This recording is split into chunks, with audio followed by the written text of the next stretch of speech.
Welcome to this week's episode of The Real Crunch File. Ollie is working making the most of the weather we've had this week, so he's asked me to step in as your channel host, and I've got some friends to help me do it as well. We would like to know how you've coped with the weather this week. Have you managed to get ahead combining or silaging, or has it been numerous breakdowns and just no end of things going wrong? Please let us know in the comments. We'd be really interested to see how everyone else has got on. Coming up on this week's episode, Angela chats to a young sheep judge at Leek Show. She also chats to a hilarious group of men called the Red Barrows, who do something very interesting with wheelbarrows. But first, let's hear from Neil Watkins from Eco Crops in Cumbria, who's telling us all about his willow harvester. Neil Watkins from Eco Crops is our venture along with many growers, over 100 growers with us, growing many perennial root crops. And also lots of end markets that we provide into, so animal bedding, mulch, chip, biomass, heat, and heat logs and briquettes and things like that, and a few other things in between. So, and today we've come to, it's a very exciting day. We've come to collect our new forage harvester, the FR 780, and our tractors, and it's very exciting from Lloyd's. We've been a lot of months actually putting all this together with the Lloyd's engineers. Another engineer called Chris has been phenomenal. So we'll come on farm and see where planting willow is most appropriate for the farm system to benefit the farm's income or potentially benefit the farm with their own products, that sort of thing. And then we'll go through the feasibility stage, then we'd go through planting, then crop management, and then every 3 years we would do a harvest.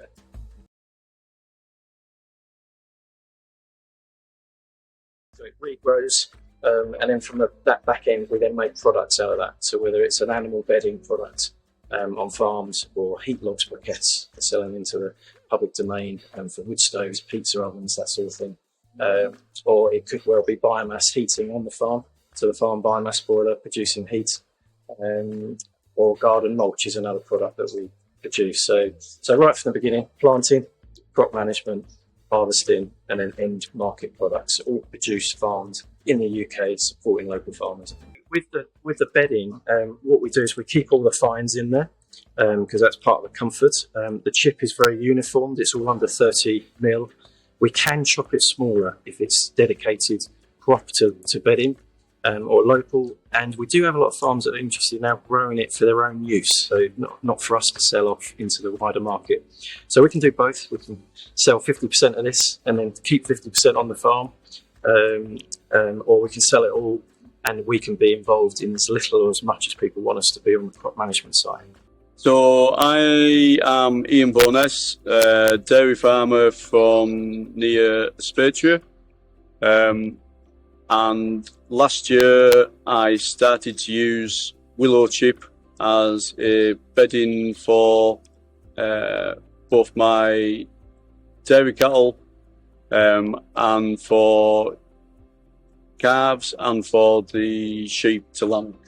Has a lot of benefits. It's quite antibacterial. It doesn't heat up the same as straw. So I thought we'd sort of give it a go.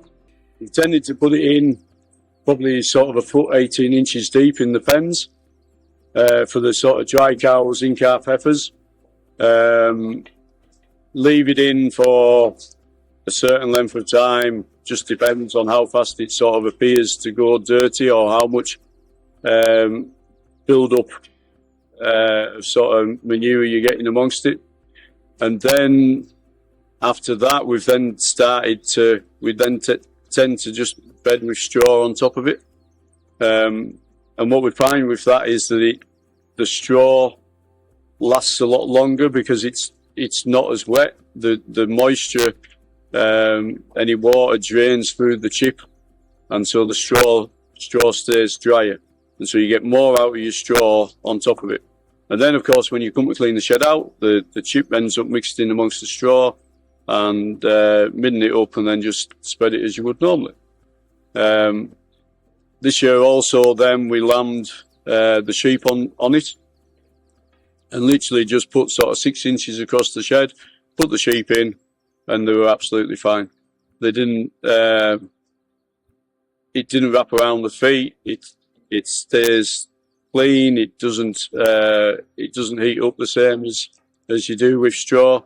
So yeah, that seemed to work really well. And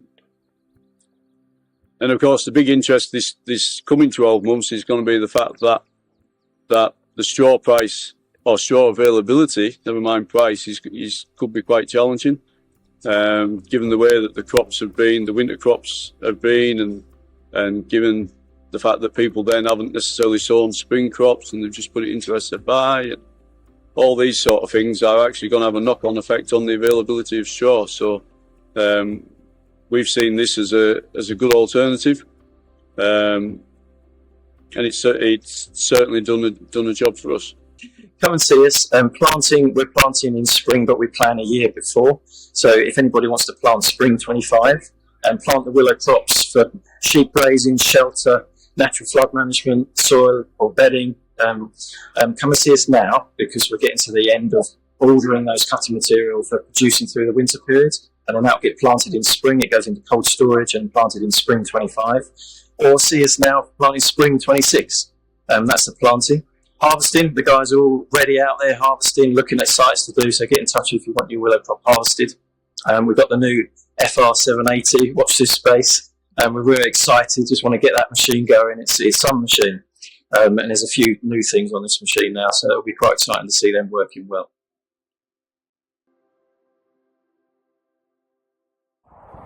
Thanks Neil, that was great. Don't forget, if you've got any farming related videos, you can send them to vids@therealcountryfile.co.uk. We'd love to see what you've got going on your farm. Now, over to the sheep pens at Leek Show and a better look at that wheelbarrow formation you saw earlier. So I've actually come along here to Leek Show in the Staffordshire Moorlands area. It's been a great show, a very strong agricultural focus.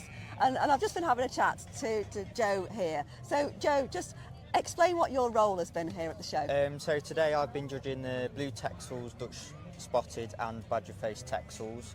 They've all been in one class together, so I picked out my champion earlier. And you're one of the youngest youngest judges, yes. I think, at this show, aren't you, at the age of 18? So how did you get into being a judge in this first place? So I originally started with blue Texel sheep when I was in 2013, which was quite a while ago now. Mm-hmm. And we've just gone from there, really. I've sold quite a few. I set the record breed price for a blue Texel ram, held that for around 5 years. What was that? That was 18,000 in 2016. Right, yeah, okay. and just built an experience from there. This is my first time being asked to judge any show, so it's quite a privilege, really. And how difficult have you found it today? It's a little bit more difficult having all three breeds in together because it's quite hard to compare. But you have to keep yourself grounded with the specific characteristics of each breed, yeah. And select the best. So these ones in the pen behind us here, yeah, these are the ones that you've chosen as champion? This was my overall champion today. She's a blue Texel aged ewe, and then my reserve champion is just in the pen over there as well, who's a blue Texel ram lamb. Okay. And so for anybody that's not from a farming background, why do they have a coat on after they've been shown? So that's to protect their wool. So they will have had that on before they were shown as well. Mainly to keep their fleece nice and tight, and because they've been trimmed, okay. It's not their natural fleece. I see. Yeah. Yes, yeah, okay, fine. And so this one in particular just sort of caught your attention? It looks very, very placid now then. Yeah, she's quite chilled out now. Yes, yeah, okay. Very good. And in terms of your own flock of sheep, tell us more about the farming work that you do at home. So my dad also has Beltec sheep, and then we run a commercial flock of about 120 Cheviot mule ewes. So we run those on a separate farm, but we also keep pedigree Charolais cattle. Okay. So yeah, it's quite a mixed Yeah, sort of farm. yeah, that's it, absolutely. Yeah. And so, as a young man sort of coming into the farming industry, what do you find is the most challenging or I don't know, difficult thing that you have to deal with now, or that you're worried about dealing with in the future? Definitely looking towards the future of the potential that it has for a career, especially. Yeah, it's quite tricky to see how it's going to continue to make money, especially working for yourself. You know, I could quite happily go and get a job on any farm and get paid, but it's the longevity of that. Yes, yeah, that's it. And you want to be your own farmer, exactly. basically. So it's kind of having the confidence definitely. to invest really as well. Yeah, so 100%. Yeah, tricky. Okay, fine. But are you part of any young farmers clubs as well? No, I'm not actually. Right. No. Okay. Yeah. Well, maybe that's something when you're 21. Yeah, I'm on the Central Blue Texel Club committee. So I do that. You know, we have a meeting every few months and do I so, see. Yeah, Yes. one of the younger breeders on there. Yes. Yeah. Yeah. Okay. Fine. And is there a programme to bring on young breeders into Yes, that yeah, environment? How does that work? A lot of societies sponsor a lot of young handlers classes and that sort of thing, and we have quite a few social events to encourage young people to get involved in the breeds. Yeah, okay, fine. So if somebody's out there watching this video and thinking, yeah, I wouldn't mind getting involved in that sort of setup, what's the best advice or Google the breed that you're interested in. Yeah. And go from there, get in contact with the society. There's a lot of people that are willing to help, find out, give you information about any breed really. Yeah. You can go from there, get started with some. Yeah, Start that's from it. there. Yeah, absolutely. So if you ask for it, the help is there. That's the conclusion really, isn't Definitely. it? So yeah, thanks very much. Yeah, all right, thank you. Well, I've been to loads of country fairs over the years, but one thing I've never actually seen in a main ring before is a load of men running about in wheelbarrows. So I went to go and find out more.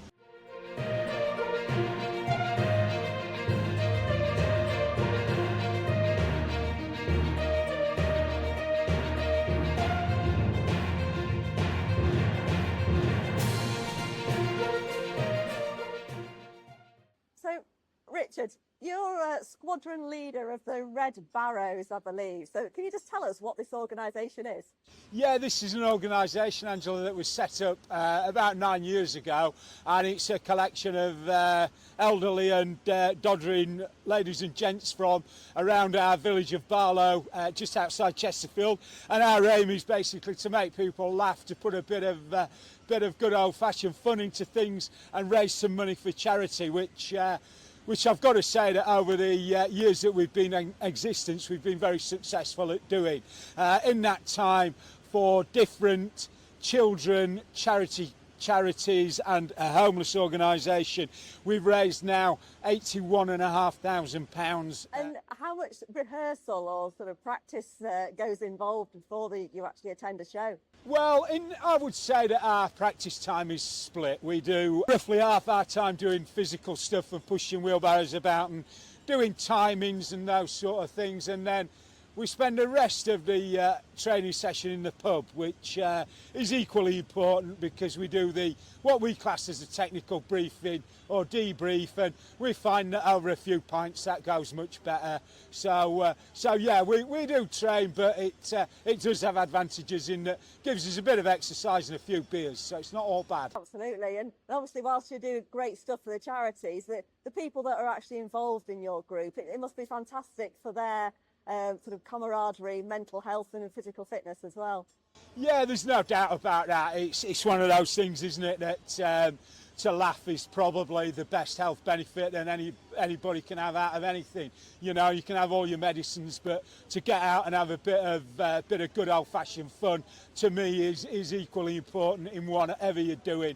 And these wheelbarrows that you use, have they got any technical specifications, or is it? Well, yeah, I mean, they're all cleared to fly to about 2,500 feet, but the furthest we've got one off the floor up to date is about 6.5 inches, I think. So yeah, they're capable of doing basically anything. They're a bit like the magical brooms in the Hogwarts films, but I don't think we use them to their potential, to be honest with you, Angela. Leek Show today have been great hosts. Thank you to their committee. An awful lot of work goes into organising these events. If they go forever. Very important that they continue. Thank you very much indeed. Thank you. I don't know the marquees with it, but there wasn't really any stalls or anything.